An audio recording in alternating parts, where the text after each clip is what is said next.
Alat yang akan digunakan dalam praktikum ini ialah GNSS Hemisphere S320. GNSS dari seri tersebut dapat menerima sinyal L1, L1L2 GPS, L1L2 GLONASS, SBASS, dan OmniStar. Dengan menerima sinyal-sinyal tersebut, GNSS ini dapat digunakan untuk keperluan pekerjaan survei pemetaan, pertanian, konstruksi, dan kelautan.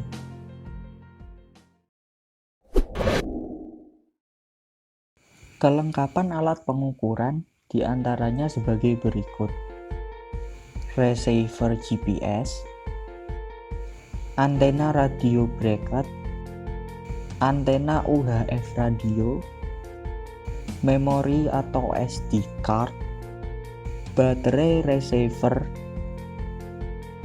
power kabel eksternal, baterai charger dan power adaptor, kabel data, controller Carson Surveyor Plus atau controller Hemisphere XF1, switching power supply Carson Surveyor Plus, stick penyangga dan tripod, hardcase atau box alat, dan statif.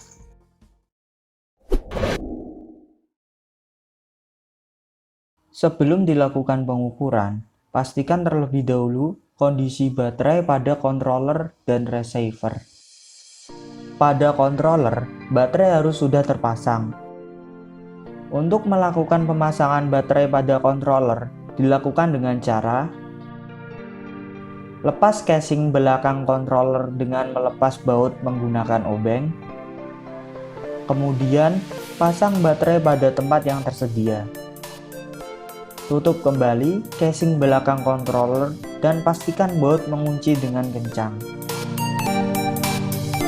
Selanjutnya, cek daya baterai pada controller dengan menghidupkannya. Apabila daya controller hampir habis atau controller tidak menyala, hubungkan controller pada sumber listrik dengan charger. Apabila indikator baterai yang terdapat pada kanan atas bagian layar telah berhenti berkedip, berarti baterai telah terisi penuh. Untuk baterai receiver, dapat dilihat dayanya dengan meletakkan baterai pada charger yang telah terhubung dengan sumber listrik untuk sekaligus melakukan pengisian daya. Apabila lampu indikator pada charger baterai receiver berwarna merah, berarti daya baterai belum penuh dan sedang terisi. Apabila lampu indikator telah berwarna hijau, berarti daya sudah penuh. Untuk melakukan pemasangan baterai dan memory card pada receiver, terlebih dahulu lepas tray atau wadah baterai dengan menekan thumb level dan menariknya secara perlahan. Pasang memory card pada slot yang tersedia, selanjutnya pasang baterai pada tray dan masukkan dalam receiver.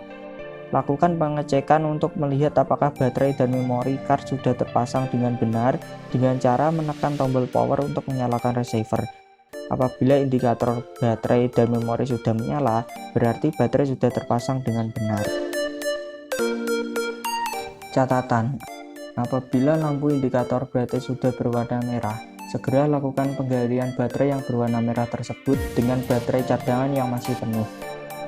Jika baterai cadangan yang digunakan dalam keadaan habis, lakukan penyimpanan data terlebih dahulu sebelum baterai receiver dan controller kosong atau alatnya mati.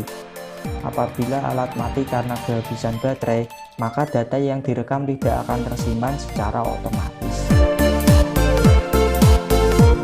Kontrol panel pada receiver memiliki dua buah tombol serta beberapa lampu indikator. Tampilannya yaitu sebagai berikut. Tombol pertama yaitu tombol power. Fungsi dari tombol power yakni untuk mengaktifkan dan menonaktifkan alat serta mengaktifkan dan menonaktifkan indikator lainnya. Untuk mengaktifkan, tekan dan tahan beberapa saat sampai semua lampu indikator menyala secara bergantian. Untuk menonaktifkan, tekan dan tahan selama 3 detik hingga lampu indikator mati. Tombol kedua yaitu tombol pilihan.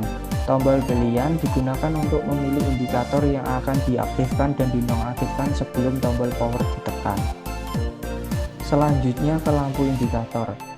lampu indikator pertama mengindikasikan status dari UHF atau GSM radio. Jika receiver mati, lampu indikator tidak menyala.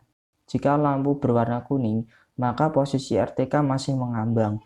Jika lampu berwarna hijau, maka posisi RTK telah membaik. Jika lampu berkedip, maka UHF radio sedang bekerja. Jika lampu berwarna merah, maka UHF radio dalam kondisi error. Lampu indikator kedua mengindikasikan status dari GPS position. Jika receiver mati, lampu indikator tidak menyala. Jika lampu berwarna kuning, maka posisi dapat digunakan. Jika lampu berkedip, maka sedang bekerja. Lampu indikator ketiga mengindikasikan status dari GPS position.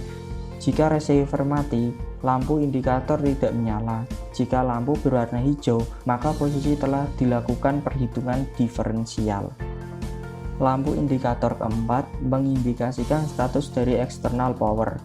Jika receiver mati, lampu indikator tidak menyala. Jika lampu berwarna merah, maka daya eksternal sedang digunakan. Lampu indikator kelima dan keenam mengindikasikan status dari baterai. Jika receiver mati, lampu indikator tidak menyala. Jika lampu berwarna hijau, maka kapasitas baterai 100%. Jika lampu berwarna kuning, kapasitas baterai kurang dari 50%. Jika lampu berwarna merah, maka daya pada baterai telah habis. Jika lampu berkedip, maka baterai sedang digunakan. Tanda panah di atas lampu indikator status baterai menunjukkan posisi baterai sebelah kiri dan kanan. Lampu indikator ketujuh mengindikasikan status dari Bluetooth. Jika receiver mati, lampu indikator tidak menyala. Jika lampu indikator berwarna biru, maka Bluetooth telah aktif. Jika lampu berkedip, maka Bluetooth aktif dan sedang bekerja. Lampu indikator ke-8 mengindikasikan status dari SD logging. Jika receiver mati, lampu indikator tidak menyala. Jika lampu berwarna kuning, maka SD card telah dimasukkan dan tidak sedang bekerja. Jika lampu berkedip, maka SD card telah dimasukkan dan sedang bekerja. Beberapa hal yang harus diperhatikan dalam pengukuran GPS geodetik dengan metode statik. 1. Kriteria penempatan titik BM. Penempatan titik BM yang salah diantaranya yaitu di bawah atau terhalang pohon, di samping gedung, di dalam ruangan, dan di sekitar jembatan atau apapun yang sejenis logam. Berikut adalah gambaran penempatan titik BM. 2. Kriteria batasan penghalang selain logam.